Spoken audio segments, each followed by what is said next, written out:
Olá, sétimo ano. Eu espero que vocês estejam bem. O meu nome é Maria Alice, eu sou professora de língua portuguesa e hoje nós vamos falar sobre os elementos da narrativa. Vamos lá? Eu vou começar, sétimo ano, com a leitura de um texto. E aí, daqui a pouco, nós vamos comentar sobre as características desse texto. De cabeça pensada. Tinha 30 anos quando decidiu: a partir de hoje, nunca mais lavarei a cabeça. Passou o pente devagar nos cabelos, pela última vez molhados, e começou a construir a sua maturidade. Tinha 50 e o marido já não pedia, os filhos haviam deixado de suplicar. Asseada, limpa, perfumada, só a cabeça preservada, intacta com seus humores, seus humanos olhos. Nem jamais se deixou tentar por penteados novos ou anúncios de shampoo. Preso na nuca, o cabelo crescia quase intocado, sem que nada além do volume do coque acusasse o constante brotar. Aos 80 anos, a velhice a deixou entregue a uma enfermeira, a qual, a bem da higiene, levou-a a um dia para debaixo do chuveiro, abrindo o jato sobre a cabeça branca. E tudo o que ela mais havia temido aconteceu. Levadas pela água, escorrendo liquefeitas ao longo dos fios para perderem-se no ralo, sem que nada pudesse retê-las, lá se foram uma a uma as suas lembranças. Bem, sétimo ano, esse texto que nós acabamos de ler é da escritora Marina Colasanti. Olha, esse texto que nós acabamos de ler é um conto. O que é um conto? Um conto é uma narrativa curta, tá? Nós vamos encontrar ali uma concisão, síntese. Nós acabamos de ver esse conto aqui. Ele é curto, conciso, linear, né? Ou seja, não tem muitos desdobramentos. E nós vamos observar que o conto vai apresentar alguns elementos, como narrador, personagem, o enredo, o espaço e o tempo. Nós vamos falar com calma de cada elemento. Bom, como nós dissemos, o conto é essa história focada num conflito. E aí teremos a resolução desse conflito. Nós vamos analisar esses elementos aqui do conto a partir do Cabeça Pensada de Marina Colasanti.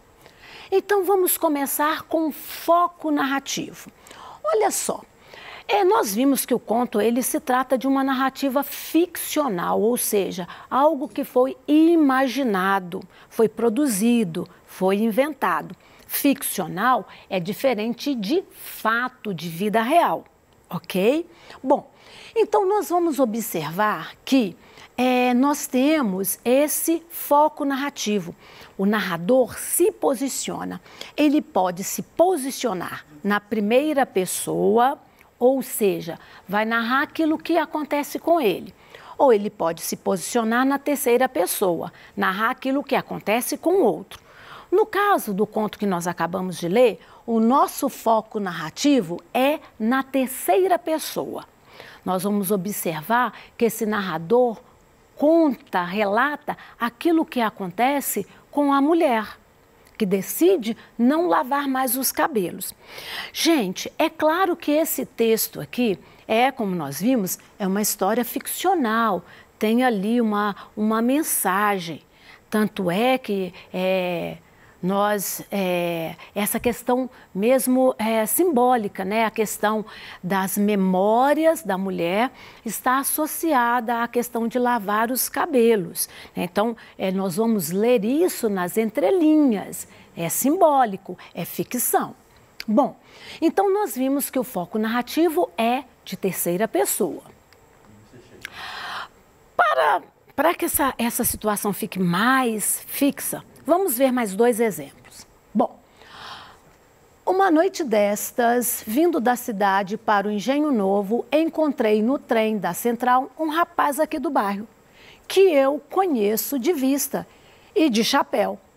Cumprimentou-me, sentou-se ao pé de mim, falou da lua e dos ministros e acabou recitando-me versos. Olha, isso aqui é um trecho do romance do Machado de Assis, né? Da obra Dom Casmurro. Aqui nós vamos perceber que esse foco narrativo é de primeira pessoa. Como eu observo isso?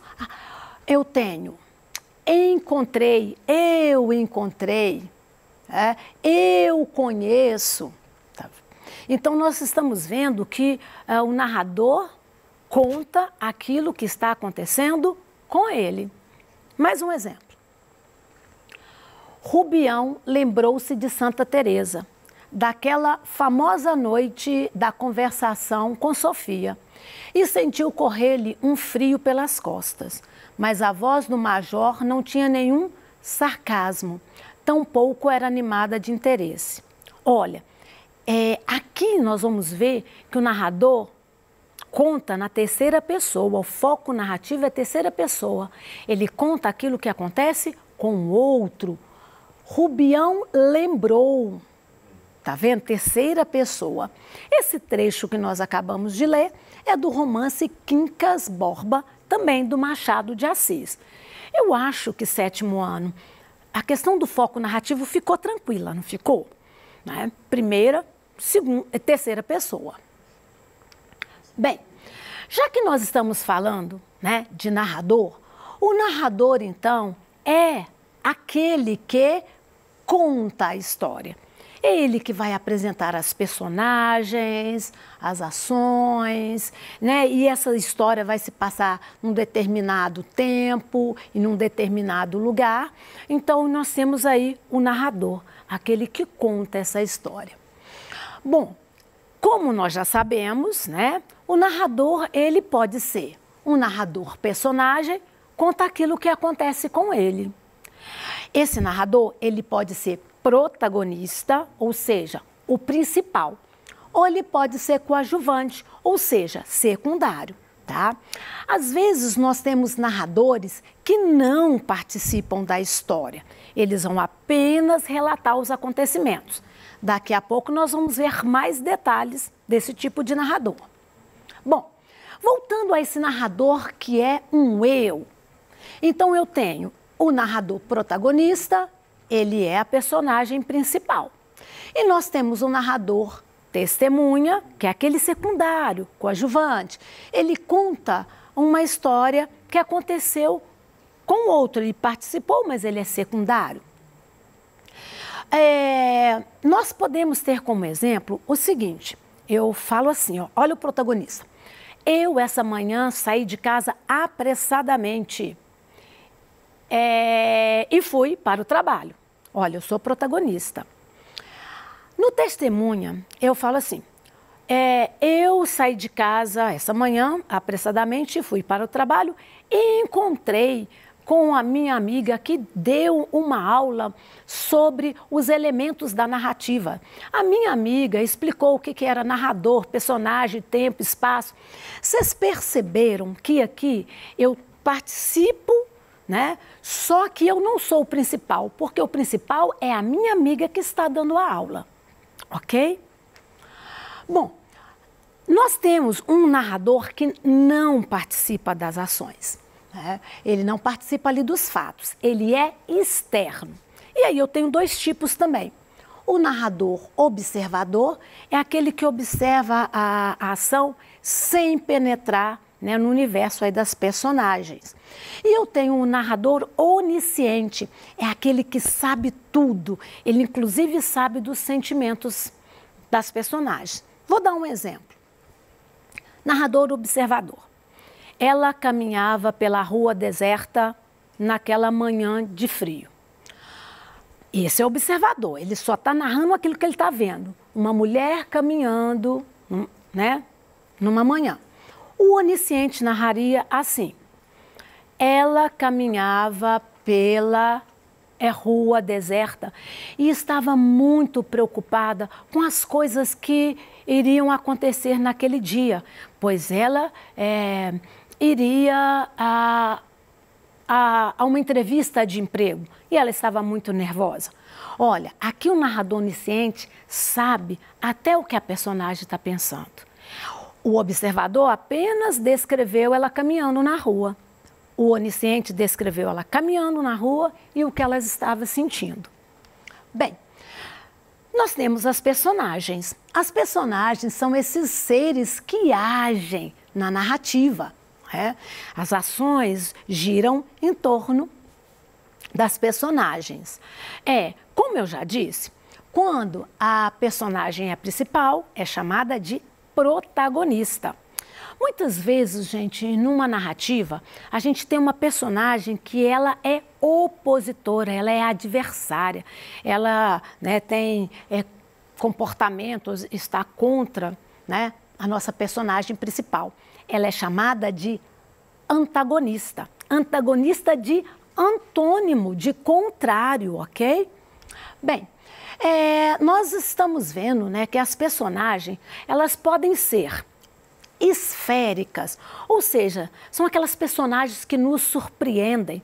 É como se elas fossem quase seres humanos, são contraditórias, Você está, por exemplo, ou assistindo a uma série, um filme, ou lendo um livro, aí de repente a personagem faz uma coisa que você fala, nossa, ela fez isso, como ela teve coragem. Personagem esférica. Às vezes, gente, nós temos histórias narrativas em que as personagens, elas não nos surpreendem. Na hora que acontece a cena, já sabia que ela ia fazer isso. São as personagens planas. Então, elas são ali, olha, elas não são densas, elas não são contraditórias. O que elas fazem, a gente já esperava. Bem, como eu disse, as personagens planas, elas têm essas características superficiais. Já tem aqueles comportamentos que são esperados, sem profundidade psicológica. Tempo e espaço. Olha só, na narrativa, nós vamos ver, por exemplo, voltando lá no De Cabeça Pensada. Nós vamos... sim, gente, eu vou voltar. Eu não falei lá do De Cabeça Pensada, eu não falei das personagens. No conto da Marina Colasanti, nós temos a mulher que deixa de lavar os cabelos, o marido, os filhos e a enfermeira, ok? Então, nós temos aí essas personagens aparecendo. Vamos observar que a mulher é a protagonista, O marido, os filhos e a enfermeira são personagens secundários, ok? Então, o tempo e o espaço. Nós vamos ver que o tempo, ele pode ser dividido, pode ter dois tipos. Nós vamos ter o tempo cronológico, que a gente percebe a passagem do tempo. No conto da Marina Colasanti, nós temos o tempo cronológico, porque a gente pensa, aos 30 anos ela decidiu, aos 50, aos 80, tá vendo? A gente percebe essa passagem do tempo, esse tempo marcado pelo relógio, ok? O tempo psicológico é quando tem um pensamento, sentimento, imaginação. No caso do tempo psicológico, seria assim, se a gente falasse assim, Samantha estava sentada e ficou pensando como ela era feliz quando era criança. Olha, a gente não sabe quanto tempo a Samantha ficou sentada ali pensando na infância. Então, é o tempo psicológico, é um fluxo de consciência, ok? Bem, o espaço, gente, nós temos o espaço físico, que é onde a história acontece, onde que as personagens vivem aquela história. É o espaço físico mesmo. Normalmente, quando a gente tem nas narrativas, a gente tem a descrição, como é o lugar, os objetos. A gente tem um espaço social que está relacionado ao meio social, No caso, a família, a escola, No espaço físico eu descrevo como é a paisagem, como é a casa, como é o ambiente. No espaço social é o espaço ali, né, da convivência, a família, a escola, os amigos. E também tem o espaço psicológico, que é a das memórias. A gente observa que no conto da Marina Colasanti, o espaço é pouco trabalhado. A gente sabe, né, nós temos o espaço social, que é o da família, acontece ali na família, mas a questão do espaço físico, a gente sabe que é uma casa, mas não tem detalhes, descrição. A gente sabe que algo acontece lá no banheiro, quando a enfermeira vai lavar os cabelos da mulher, mas não há muitos detalhes. O espaço físico é pouco trabalhado. Bem, então, gente, nós vamos ver que um outro elemento aí, né, da narrativa é o enredo, ou seja, é justamente esses acontecimentos ali. E esse enredo, ele tem a questão do conflito. No caso da Marina Colasanti, né, do conto da Marina Colasanti, nós vamos ver que o conflito se estabelece no momento que a mulher fala: eu não vou mais lavar os cabelos. E isso vai se intensificando, os filhos imploram, o marido pede, etc e tal, e ela está ali, firme na decisão. Instaurou-se um conflito. Gente, e esse conflito, ele é movido ali, ela não quer lavar os cabelos, né? Chega um momento que esse conflito, ele se desfaz, é o ponto máximo, a coisa se resolve, é o clímax. No caso da nossa história, é aquele momento que ela já está idosa e ela não, né, está sob a responsabilidade de outras pessoas. E aí a enfermeira lava os cabelos dela e aquilo que ela mais temia, né, acontece.